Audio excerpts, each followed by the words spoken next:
वैदिक पंचांग के अनुसार 28 अक्टूबर को रमा एकादशी है। यह पर्व हर वर्ष कार्तिक माह के कृष्ण पक्ष की एकादशी तिथि को मनाया जाता है। एकादशी के दिन चुपचाप गाय को खिला दें, यह एक छोटी सी चीज। उससे पहले दोस्तों जान लेते हैं रमा एकादशी के बारे में। सूर्य जब एक राशि से दूसरी राशि में प्रवेश करते हैं तो ज्योतिष में इस घटना को राशि परिवर्तन या किस्मत चमकाने वाली घटना कहते हैं। हर महीने एकादशी का पर्व आता है, लेकिन अक्टूबर महीने में आने वाली रमा एकादशी सबसे ज्यादा महत्वपूर्ण होती है। इस दिन सूर्य धनु राशि के निकट कर कुंभ राशि में प्रवेश करता है। आइए जानते हैं साल 2024 में रमा एकादशी कब है। स्नान दान मुहूर्त महत्व। साल 2024 में रमा का एकादशी 28 अक्टूबर 2024 को मनाई जाएगी। इस दिन पवित्र नदी में स्नान के बाद सूर्य पूजा करने वालों को आरोग्य, धन, सुख, समृद्धि और अक्षय पुण्य आन प्राप्ति होती है। कहते हैं इस दिन गुण, अन्न, वस्त्र, काला तिल आदि का दान करने वालों को मोक्ष प्राप्ति होती है। विजय एकादशी से धरती पर अच्छे दिनों शुरुआत मानी जाती है। सूर्य के उत्तरायण से देवताओं के दिन का आरंभ होता है। धार्मिक मान्यताओं के अनुसार एकादशी के दिन स्वर्ग का दरवाजा खुल जाता है, इसलिए इस दिन किया गया दान पुण्य अन्य दिनों में किए गए दान पुण्य से अधिक फलदायी होता है। वास्तव में 28 अक्टूबर एकादशी के दिन अगर आप यह उपाय कर लेते हो तो आप पर मां लक्ष्मी कृपा होगी और आप धनवान बन जाओ। आप धनवान ना बने तो मुझे बताना दोस्तों, बस जो उपाय आपको बताया जाए वह उपाय कर लेना। चलिए जानते हैं। एकादशी के दिन चुपचाप गाय को खिला दें। यह एक छोटी सी चीज, रोड़पति भी होंगे, करोड़पति मिलेंगे। सभी संकट और कष्टों से मुक्ति, मृत्युदंड, कार्तिक दोष तुरंत होगा खत्म। पूरे साल आपके भरे रहेंगे। अन्न धन के भंडार, यूं कहे कि आप 7 पुश्ते तक करेंगे।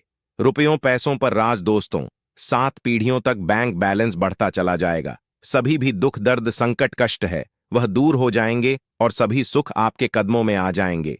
सभी सुख आपके कदम चूमेगी। यदि आप यह एक छोटी और खास चीज चुपचाप गाय को खिला देते हैं तो तत्काल गरीबी आपके जीवन से खत्म हो जाएगी। यूं कहे व्यक्ति रंग से राजा बन जाता है और 36 कोटि देवी देवताओं को धारण करने वाली गौ माता भी कृपा व्यक्ति पर आजीवन बरसती है। व्यक्ति के घर में कभी भी अन्न, धन, वस्त्र कम नहीं होती है। धन के भंडार व्यक्ति के घर में भरे रहते हैं। व्यक्ति के जीवन से तत्काल गरीबी खत्म हो जाती है। तो दोस्तों, कौन कौन से वे गाय से जुड़े खास और महत्वपूर्ण उपाय हैं जिन्हें यदि आप एकादशी के दिन कर लेते हैं तो दोस्तों, या न मानिए, आपके घर में अन्न धन के भंडार सदैव भरे रहेंगे। जो भी जीवन के दुख, दर्द, संकट, कष्ट है वह सभी दूर हो जाएंगे। इस वीडियो में हम आपको उसी एक खास और महत्वपूर्ण चीज के बारे में बताएंगे, क्योंकि आपको एकादशी के दिन गाय को जरूर खिलानी है। तो दोस्तों, अपने फायदे के लिए पूरा वीडियो देखना। यदि आज इस वीडियो को अपने बीच बीच में से देखा, काट काट कर देखा, तो नए मानिए जीवन में आपको कभी सफलता हासिल भी नहीं होगी, क्योंकि इस वीडियो में आपको कुछ ऐसे उपाय गाय से जुड़े बताने वाले हैं जिन्हें करने से आपके जीवन के जो भी दुख, दर्द, संकट है या कामयाबी होने में कोई बाधाएं आ रही, सभी से छुटकारा मिलने वाला है। यूं कहे कि आपके जीवन में अपार धन, सुख, संपत्ति प्राप्ति हो जाएगी। कभी भी धन से संबंधित परेशानी नहीं रहेगी। आर्थिक स्थिति आप प्रबल हो जाएगी। धन प्राप्ति के योग्य बन जाएंगे और जीवन में सदैव अनंत धन के भंडार आपके घर में रहेंगे। अनंत धन, वस्त्र, कभी कमी नहीं होगी आपके घर में। तो दोस्तों, आज का वीडियो पूरा देख कर जाना। यदि आप चाहते हैं आप और आपके परिवार पर सदैव गौ माता कृपा से, आपके पितरों कृपा से, देवी देवताओं कृपा से, तो दोस्तों वीडियो को पूरा देखकर जाना। बहुत ही फायदेमंद वीडियो है। पूरे 300 सालों के बाद ऐसे दुर्लभ संयोग है, तो पूरा वीडियो देखकर जाना। यदि आप लाभ हासिल करना चाहते हैं और 7 पीढ़ियों तक कभी कोई किसी तरह अटैक, कमी ना हो या फल चाहते हैं, तो वीडियो को पूरा देखकर जाना। बहुत ही लाभप्रद वीडियो है आपके लिए दोस्तों, वीडियो को आगे शुरू करें उससे पहले आपसे रिक्वेस्ट करते हैं कि इस वीडियो को लाइक कर चैनल को सब्सक्राइब कर देना और कमेंट बॉक्स में सच्चे दिल से जय गौ माता जरूर लिख देना, जिससे माता कृपा आपके और आपके परिवार के ऊपर सदैव बरसती रहे और ज्यादा से ज्यादा वीडियो को शेयर जरूर करना ताकि और लोग भी इस वीडियो के माध्यम से लाभ हासिल कर सके। इन उपायों को करने से अपने जीवन में सदैव धन सुख संपत्ति प्राप्ति कर सके। तो शेयर करना ना भूले इस वीडियो को, जिससे और लोगों का भी भला हो। आपको बता दें, इस दिन तीर्थ स्नान करना बहुत ही फलदायी समझा गया है। यदि कहीं तीर्थ स्थान पर पवित्र नदी में स्नान करना संभव ना हो तो आप क्या करें, घर पर ही नहाने वाले पानी में गंगाजल कुछ बूंदे डालकर स्नान कर लें। और साथ ही साथ यदि आप स्नान आदि से निवृत्त हो जाएं, सर्वप्रथम तो अपने घर के पूजा स्थान को साफ कर वहां पूजा पाठ करें। आप और पितरों के निमित्त तर्पण पिंडदान तो आपसे बने, अन्न धन वस्त्र दान जरूर करें। और इस एकादशी के दिन दान करने से सभी मनोकामनाएं पूर्ण हो जाती हैं। एकादशी के दिन विशेषकर पूर्वजों पूजन के लिए बहुत ही शुभ फलदायी समझा गया है। मकर संक्रांति के दिन पिंडदान करने से पूर्वजों आत्मा को शांति मिलती है और उनको मोक्ष मिलता है। और आपको बता दें, इस बार जो इस दिन कार्तिक पूजा के साथ साथ हनुमान जी मंगल देवता और भगवान शिव ना भी पूजा जरूर करनी चाहिए। आपको बता दें कि इस दिन यदि आप हनुमान जी और मंगल देवता भगवान शिव पूजा करते हैं तो मंगल का गृह जनित दोष भी दूर हो जाता है। व्यक्ति के जीवन में धन सुख संपत्ति प्राप्ति हो जाती है, समस्त मनोकामना व्यक्ति पूर्ण हो जाती है। और दोस्तों, साथ ही साथ अब बात करें आपको उस दिन, मतलब यह जो एकादशी के दिन है, इस दिन आपको एक उपाय तो जरूर करना है। गाय का उपाय बताने से पहले एक उपाय आपको बता दें, इस उपाय को जरूर दूर करें। क्या करें कि शाम के समय पीपल के पेड़ के नीचे आपको सरसों का चौमुखी दीपक, आटे का दीपक बनाना है। चौमुखी, उसमें आपको कलावे बाती लगाकर सरसों के तेल का दीपक जला देना है और बीच में 2 साबुत फूल वाले लौंग भी डाल दें। फिर देखिए कैसे चमत्कार आपके जीवन में होता है। शाम के समय जलाकर उसे छोड़े, मनोकामना मांगकर।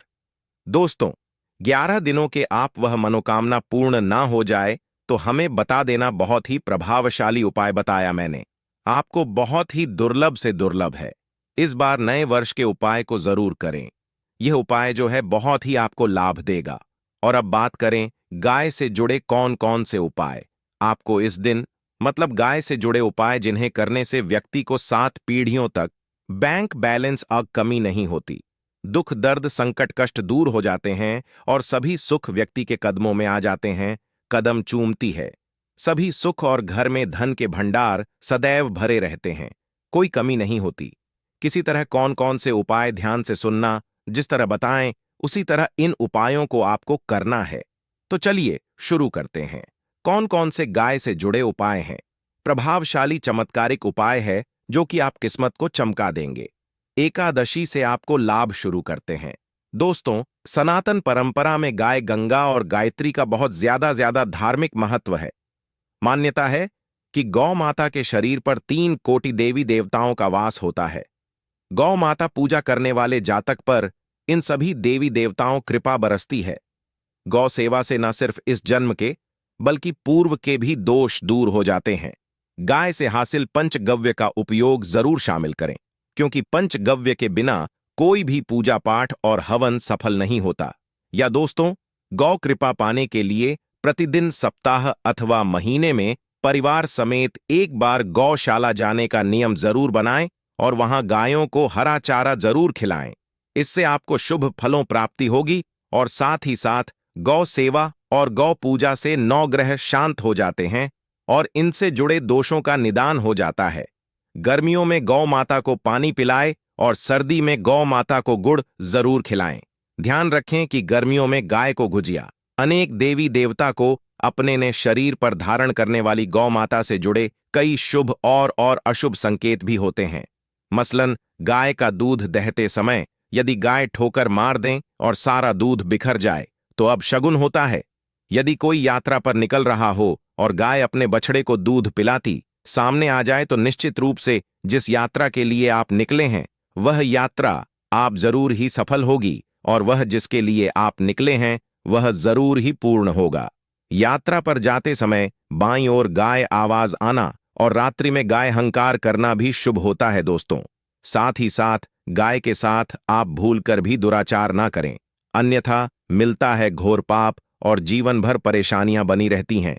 जी हां दोस्तों, गाय को राष्ट्रीय पशु बनाए जाने और इन्हें मौलिक अधिकार दिए जाने बात हो रही है तो सवाल उठता है, गाय संस्कृति का अहम हिस्सा है, तब भी गाय के साथ लोग खराब व्यवहार कैसे कर लेते।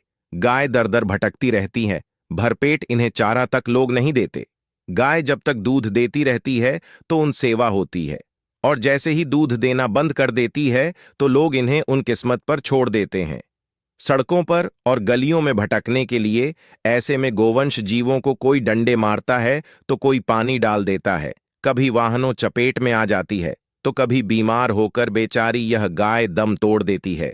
ऐसे में जरूरत है इन बातों को जानने, गाय को लेकर शास्त्रों में क्या कहा गया है, गाय के साथ आपको कैसा व्यवहार करना चाहिए। दोस्तों, गाय को कभी भी मारना पीटना नहीं चाहिए। शास्त्रों में गाय को माता का दर्जा दिया गया है। गाय को मारने वाला माता को मारने पीटने वाले के समान पाप का भागीदार समझा जाता है। नरक लोक में वर्षों तक कष्ट भोगना पड़ता है, अगले जन्म पशु योनि में मिलता है। कथा है कि गौतम मुनि ने गलती से गाय को डंडा मार दिया था, जिससे गाय मृत्यु हो गई थी, और इस पाप से मुक्ति के लिए इन्हें वर्षों तक तपस्या करनी पड़ी। भगवान श्री कृष्ण जी ने बैल स्वरूप में आए वृद्धाश्रम का वध कर दिया था, जिससे मुक्ति के लिए भगवान श्री कृष्ण को संपूर्ण तीर्थों को एक कुंड में बुलाना पड़ा, और इस कुंड में स्नान से वह पाप मुक्त हो गए थे। दोस्तों, साथ ही साथ पानी पी रही गाय को भगाते हैं, वे घोर पाप के भागी बनकर नरक भोगते हैं। ऐसा पुराणों में बताया गया है, जबकि जो लोग गाय के लिए प्याऊ और चार बनवाते वह महाभाग्यवान होते हैं। ऐसे लोग घोर पाप से मुक्त होकर स्वर्ग पा जाते हैं और बड़े ही धनवान कुल में जन्म लेकर सुख भोगते हैं। और साथ ही साथ आराम कर रही गाय को कष्ट देकर कभी भी उठाना नहीं चाहिए। कहते हैं कि जिस स्थान पर गाय बैठी है वहां से नकारात्मक ऊर्जा खत्म हो जाती है। गाय के बैठने जगह को जो लोग नियमित साफ रखते हैं, वह जन्म में किए गए जाने अनजाने में पापों से मुक्ति हो जाती है और गोलो लोक में थान पाते हैं। गाय को डंडा मारकर उठाना, पानी डालकर उठाने से मनुष्य पाप का भागी बनता है और अगले जन्म में उसे दर दर भटकना पड़ता है। और साथ ही साथ शास्त्रों में बताया गया है कि गाय का दूध उसके बछड़े के लिए होता है। गाय के बछड़े से बचा हुआ दूध ही मनुष्य को लेना चाहिए, परंतु कुछ लोग एक बार गाय को दूध लेने बाद फिर से बछड़े के लिए बचा हुआ दूध भी धो लेते हैं। ऐसा करना घोर पाप कहा जाता है। ऐसे दूध को धोने वाला और ग्रहण करने वाला दोनों ही पाप के भागी बन जाते हैं। दोस्तों, साथ ही साथ शास्त्रों में कहा गया है कि गोवंश मतलब गाय और बैल के पीठ पर नहीं बैठना चाहिए। इन पीठ पर बैठने से महापाप लगता है। ऐसे लोगों को नरक और यातना भोगनी पड़ती है। एकमात्र देव के अंश के उत्पन्न नंदी ही गोवंश है, जिस पर स्वयं महादेव और महादेवी सवारी करती है। क्योंकि नंदी ने स्वयं अपनी इच्छा से महादेवी सवारी बनना स्वीकार किया था। और साथ ही साथ शास्त्रों में गाय के दान को बहुत ही महत्व दिया गया है, परंतु ऐसी गाय का दान कभी नहीं करना चाहिए जो बूढ़ी और बीमार हो। कठोपनिषद में नचिकेता कथा भी इस संदर्भ में है कि जिस नचिकेता ने पिता द्वारा बूढ़ी गाय को दान करने पर आपत्ति जताई थी, दूध देने वाली और बछड़े सहित जो लोग का दान करते हैं वह महान पुण्य को हासिल करके स्वर्ग में स्थान पाते हैं। दोस्तों, साथ ही साथ सूर्य चंद्र मंगल शुक्र युक्ति राहु से हो तो कार्तिक दोष होता है। यह भी मान्यता है कि सूर्य का संबंध पिता से एवं मंगल का संबंध होने के कारण सूर्य यदि शनि राहु या केतु के साथ स्थित हो या दृष्टि संबंधी हो तथा मंगल युति राहु या केतु से हो तो कार्तिक दोष होता है। इस दोष से जीवन संघर्ष मम बन जाता है। कार्तिक दोष हो तो गाय को प्रतिदिन या किसी भी एकादशी को या किसी पूर्णिमा के दिन, अमावस्या या किसी भी खास दिन पर रोटी गुड़ चारा खिलाने से कार्तिक दोष खत्म जाता है। साथ ही साथ गाय पीठ पर जो कूबड़ बना होता है वह बृहस्पति गुरु है। अतः जन्म पत्री में यदि बृहस्पति अपनी नीच राशि मकर में हो या अशुभ शिवलिंग में जा रहे हों और सामने से गौ माता आती हुई दिखाई दे तो गौ माता को अपनी दाहिनी ओर से जाने देना चाहिए। आप यात्रा जरूर ही सफल होगी। और जिस घर में गाय होती है उसमें वास्तु दोष स्वतः ही खत्म हो जाता है। और साथ ही साथ आपको बता दें कि गाय को आप भी रोटी बनाएं। प्रतिदिन ताज़ी रोटी ही बनाएं। गाय को अगर आपने रोटी बनाई है तो कोशिश करें कि उस रोटी को आप तुरंत ही गाय को दे दें। अगर आप उस रोटी को रख दें और उस रोटी को अगले दिन देंगे तो वह रोटी बांसी मानी जाएगी। गाय को कभी भी बांसी रोटी ना दें। इससे घर में नकारात्मक ऊर्जा वास करती है और जो भी काम आपके बनने वाले होंगे वह काम भी आपके बिल्कुल भी नहीं बनेंगे। इससे आपके घर में हमेशा दर्द देवता का वास रहेगा और आप जिस भी काम को करेंगे उस काम में आपको हमेशा असफलता ही हाथ लगेगी। इसीलिए कोशिश करें, गाय को रोजाना ताज़ी रोटी बनाकर खिलाएं और रोटी को बिल्कुल ना रखें। बांसी रोटी गाय को ना दें और साथ ही साथ सड़ी गली चीजें गाय को नहीं खिलानी चाहिए। घर में कोई फल है, कोई सब्जी है, सड़ जाए तो लोग क्या करते हैं, गाय को देते हैं। ऐसा नहीं करना चाहिए। ऐसा करने से यदि आप गाय को खिलाते हैं तो आप पाप के भागी बन जाते हैं। आप बिल्कुल सड़ी गली चीजें गाय को न खिलाएं और साथ ही साथ एकादशी पर आटे 11 लोहियां बनाकर उनके ऊपर हल्दी लगाएं। इसके बाद गाय को खिलाएं। हर एक लोही को खिलाते समय गाय के सिंघवाल आपके जीवन में खुशियां ही खुशियां होंगी। और एक बार एकादशी पर आप 7 बार गाय परिक्रमा भी कर लें तो आपके समस्त काम होंगे। और एकादशी पर साथ ही साथ आप गाय को जब भी रोटी दे, रोटी पर या तो आप थोड़ी हल्दी लगा लें या थोड़ा गुड़ रख लें। अगर गुड़ ना हो तो आप थोड़ा घी रख सकते हैं। दोस्तों, गाय को कभी भी सूखी रोटी ना खिलाएं। सूखी का मतलब गाय को रोटी खिलाएं, उस पर कुछ ना कुछ रखकर खिलाएं। हल्दी रख ले, गुड़ रख ले, मिश्री, घी या जो भी रख ले, मतलब खाली नहीं खिलानी है। इतना करने मात्र से आपके जीवन के सभी दुख दर्द समाप्त हो जाए। दोस्तों, यह थे गाय से जुड़े कुछ महत्वपूर्ण उपाय, कुछ बात जिन्हें आपको ध्यान में जरूर रखना है। दोस्तों, चैनल को सब्सक्राइब करना बिल्कुल भी नहीं भूलना। कृपया आप चैनल को सब्सक्राइब जरूर करें। आप सभी का धन्यवाद।